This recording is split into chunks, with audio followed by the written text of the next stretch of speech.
नमस्कार दोस्तों, स्वागत है आपका इस वीडियो में। दोस्तों मैं आज बात करने वाली हूँ हमारे सिवान बिहार की बेटी रिंकू भारती गोस्वामी के बारे में।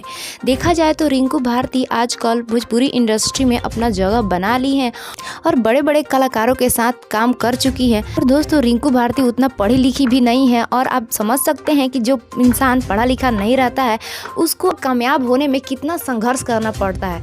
इसी तरह रिंकू भारती को भी बहुत संघर्ष का सामना करना पड़ा है।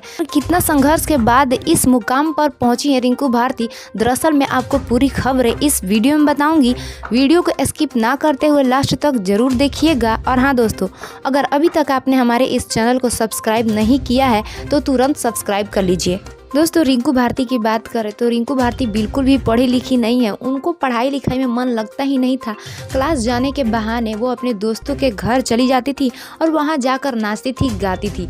उसके बाद देखा जाए तो बहुत छोटी उम्र में ही उनकी शादी हो गई, लेकिन रिंकू भारती नाचना गाना नहीं छोड़ी।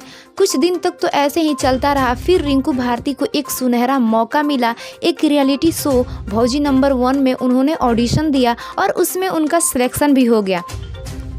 दोस्तों इस रियलिटी शो के बाद सभी लोग रिंकू भारती को एक अलग पहचान दे दिए, रिंकू भौजी के नाम से। सभी लोग रिंकू भौजी के ही नाम से जानने। उसके बाद रिंकू भारती का तो संघर्ष तो छूटा ही नहीं। देखा जाए तो लाइफ में हमेशा संघर्ष ही करना पड़ता है। 2018 में रिंकू भारती मुंबई गई और वहां जाकर भी उनको बहुत इधर उधर भटकना पड़ा।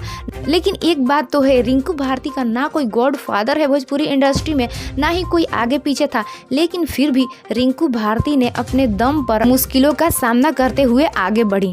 दोस्तों रिंकू भारती का कहना है कि अगर वो पढ़ी लिखी होती तो जो संघर्ष वो 5 साल में की है, 5 साल इधर उधर भटकी है, पढ़ी लिखी होती तो 2-3 साल में ही वो कंप्लीट हो जाता।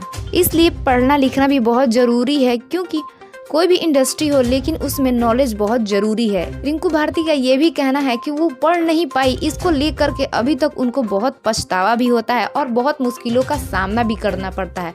दोस्तों आपको बता दूं कि आप रिंकू भारती का कोई भी न्यूज़ उठा ले, कोई भी उनका रिव्यू उठा ले, उसमें नहीं लगता है कि रिंकू भारती पढ़ी लिखी नहीं है। इतना अच्छा उनका आवाज़ है और देखा जाए तो सभी लोग इस वजह से जानते हैं कि वो एकदम खाटी भोजपुरी बोलती है और सबका दिल जीत भी लेती है। तो दोस्तों इसी तरह रिंकू भारती आगे बढ़ती गई और इन दिनों रिंकू भारती का बहुत अच्छा फिल्म आ रहा है। भोजपुरी इंडस्ट्री के बड़े बड़े कलाकारों के साथ उनका फिल्म आ रहा है। देखा जाए तो खेसारी लाल यादव के साथ, दिनेश लाल निरहुआ के साथ, पवन सिंह के साथ, काजल राघवानी के साथ, रितेश पांडे, चिंटू कल्लू इत्यादि बहुत से ऐसे बड़े बड़े कलाकार हैं जिनके साथ वो काम कर चुकी है। भोजपुरी इंडस्ट्री में वो एक अलग ही पहचान अपना बना ली है, जिसको सब लोग बहुत अच्छे से जानते हैं। दोस्तों रिंकू भारती के बारे में आपको क्या कहना है? रिंकू भारती के इस संघर्ष के बारे में आपको क्या कहना है? आप अपनी राय कमेंट्स बॉक्स में जरूर बताइएगा।